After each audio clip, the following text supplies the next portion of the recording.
नमस्कार दोस्तों, stock market studies में फिर से एक बार आपको बहुत-बहुत स्वागत है।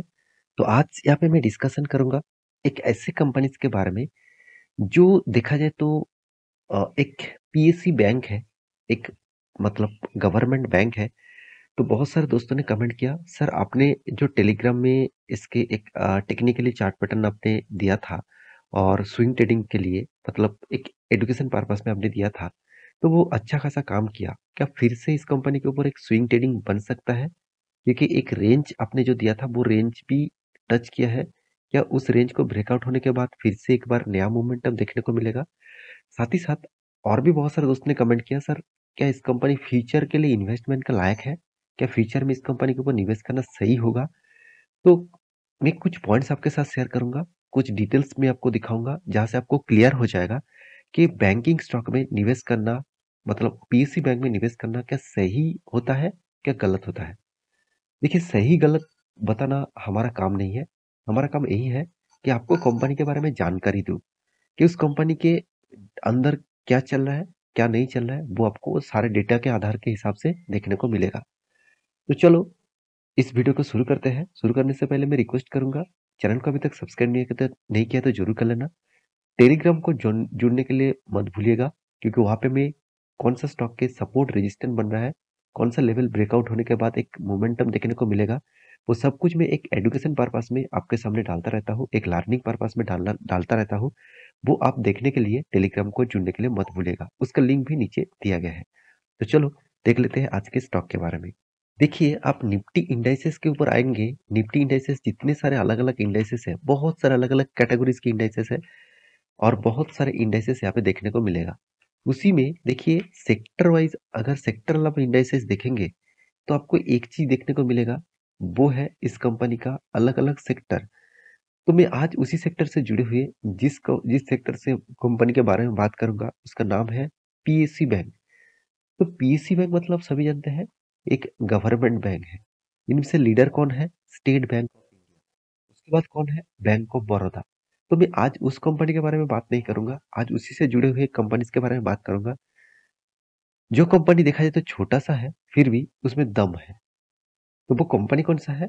मैं बात करूं, देखिए इतने सारे पीएससी बैंक है जहाँ पे आप देखेंगे तो यूनियन बैंक है, यूको बैंक, यहाँ पे महाराष्ट्र बैंक, साथ ही साथ पीएसबी बैंक, अ, मतलब पंजाब नेशनल बैंक, साथ ही साथ IBO, Indian overseas bank, bank of Baroda, Indian bank, Canada bank, SBI, bank of Baroda, साथ ही साथ आप देखेंगे तो सेंट्रल बैंक, साथ ही साथ आप देखेंगे तो पंजाब नेशनल बैंक।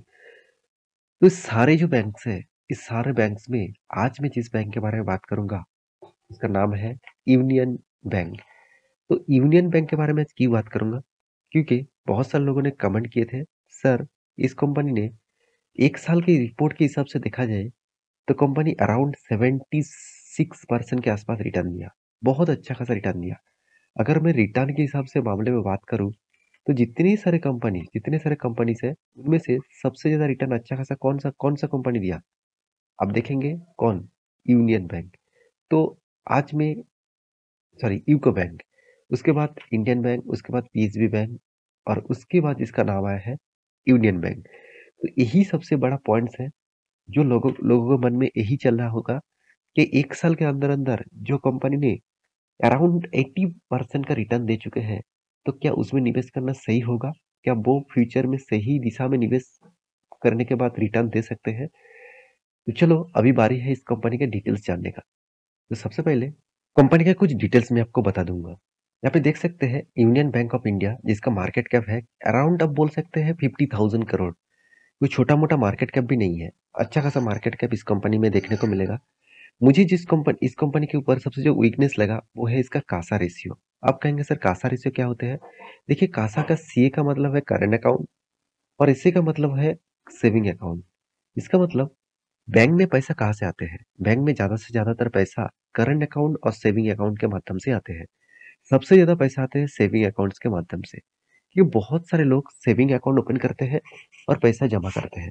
और इस सेविंग अकाउंट देखा जाए तो ज्यादा से ज्यादा रूरल एरिया में ज्यादा से ज्यादा देखने को मिलता है, क्योंकि अर्बन एरिया में ज्यादा से ज्यादा लोग बिजनेस माइंडसेट में काम करते हैं और बिजनेस माइंडसेट लोग करेंट अकाउंट ओपन करते हैं और ज़्यादा से ज़्यादा लोग सेविंग अकाउंट रूरल एरिया में किया जाता है।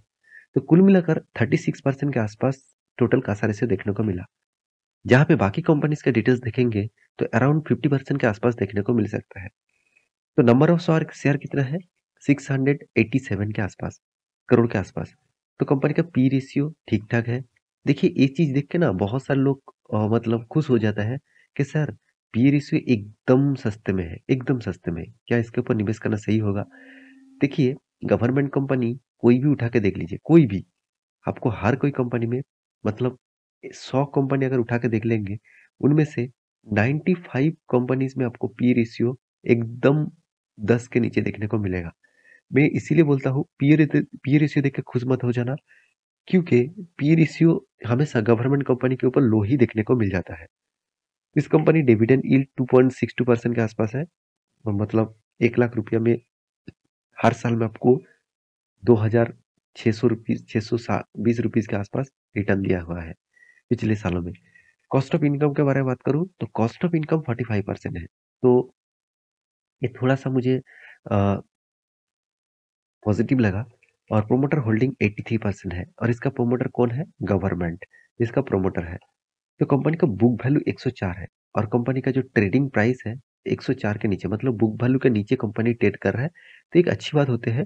तो फिर भी इस तरीके से कंपनी के ऊपर अच्छी बात सोचना ही गलत होगा, क्योंकि कुछ पैरामीटर्स और भी दिखाऊंगा। देखिए सबसे जो इम्पोर्टेंस पॉइंट है जो मैं देखता हूँ, CAR percentage, capital adequacy ratio. तो कैपिटल एडुकेसी रेशियो क्या होते हैं? देखिए आरबीआई के रूल्स के हिसाब से हर कोई बैंकिंग कंपनी के ऊपर कैपिटल एडुकेसी रेशियो मतलब हाथ में कैश कितना होना चाहिए? अराउंड अराउंड 9% के ऊपर। तो कितना भी आप पैसा मार्केट से कलेक्ट करें, आपके हाथ में 9% कैश होना ही चाहिए हमेशा के लिए, क्योंकि कस्टमर आपके बैंक से पैसा कभी ना कभी उठा सकते हैं। तो इसलिए 9% आसपास आपके पास पैसा होना चाहिए। तो यहाँ पे 14% के आसपास है, अच्छी बात है। Return of equity, return of capital employed एक एवरेज लेवल से भी नीचे है। प्रॉफिट ग्रोथ 80% के आसपास है, अच्छा खासा देखने को मिला। नेक्स्ट जो पॉइंट है वो बहुत इंपॉर्टेंस है, वो है एनपीए, जो गवर्नमेंट बैंक में सबसे बड़ा एक दिक्कत है। गवर्नमेंट बैंक क्यों हमेशा प्रेशर में रहते हैं, आप जानते हैं? क्यों गवर्नमेंट हमेशा गिरते रहते हैं, आप जानते हैं? उसका जो मेजर कारण है वो है एनपीए। एनपीए मतलब नॉन परफॉर्मिंग एसेट। मान के चलिए बैंक ने आप लोन बांटा, बहुत सारे लोगों को लोन दिया, और मान के चलिए यहाँ पे बैंक ने इस साल इतने लोगों को लोन दिया, उनमें से 2 लोग तो लोन वापस किया, एक लोन वापस नहीं किया। और इसी तरीके से देखिए कंपनी का जो लोन वापस नहीं हुआ वो बैंक के लिए एनपीए हो जाएगा, मतलब वो पैसा वो कभी उसको नहीं मिलेगा, तो उसके लिए वो मतलब वो इसका लॉसेस है। तो इस एनपी जितना कम होगा उतना ही खास है। फिर भी देखिए हमेशा कहा जाता है कि 0.80 के नीचे हो तो अच्छा खासा माना जाता है, तो यहाँ पे तो 3.5% से भी ऊपर है। तो और एक पॉइंट आपको दिखा दूं, कंपनी का पैग रेशियो ठीक ठाक लेवल में देखने को मिला। और यहाँ पे कॉस्ट ऑफ लाइबिलिटी भी ठीक ठाक है, मुझे कॉस्ट ऑफ लाइबिलिटी भी ठीक ठाक लगा। कॉस्ट ऑफ लाइबिलिटी वो चीज होते हैं, बैंक के पास जितने सारे लोगों ने पैसा रखा है, मान के चलिए सेविंग अकाउंट, करंट अकाउंट, साथ ही साथ एफडी, इंश्योरेंस, ये सारे लोगों को कितना पैसा देना है, कितना इंटरेस्ट देना है, उसको बोला जाता है कॉस्ट ऑफ लाइबिलिटी। तो कितना लाइबिलिटी है कंपनी का, बैंकिंग का, तो 3.71 के आसपास है। तो ये सारे पैरामीटर्स आपको इसीलिए दिखाता हूँ क्योंकि आपको इस बैंक के बारे में जानकारी सब कुछ मिले, तब उस बैंक के ऊपर आप कुछ डिसीजन ले पाए। तो एनआई परसेंटेज भी बहुत ज्यादा लगा। और कुछ पैरामीटर्स के बारे में बात करूँ, कंपनी का प्रॉफिट एंड लॉस, जो आपको ज्यादातर टाइम आपको प्रॉफिट नहीं दिखेगा, बीच बीच में तो कंपनी लगातार लॉस करते थे।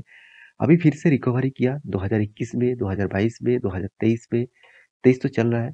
तो रिटर्न के मामले में कंपनी 3 साल 1 साल में शानदार रिटर्न दिया, जो मैं पहले ही बता चुका हूँ। 1 साल में अराउंड 80% के आसपास रिटर्न कंपनी दे चुके हैं। तो इसको देखकर खुश मत हो जाना, क्योंकि इसको देखकर खुश इंस्टीट्यूशन भी नहीं हुआ है, क्योंकि एफआईएस के पास आप देखेंगे तो 1% के आसपास होल्डिंग, डीएस के पास 8% के आसपास होल्डिंग, पब्लिक के पास 6% के आसपास होल्डिंग और प्रोमोटर के पास 83% के आसपास होल्डिंग।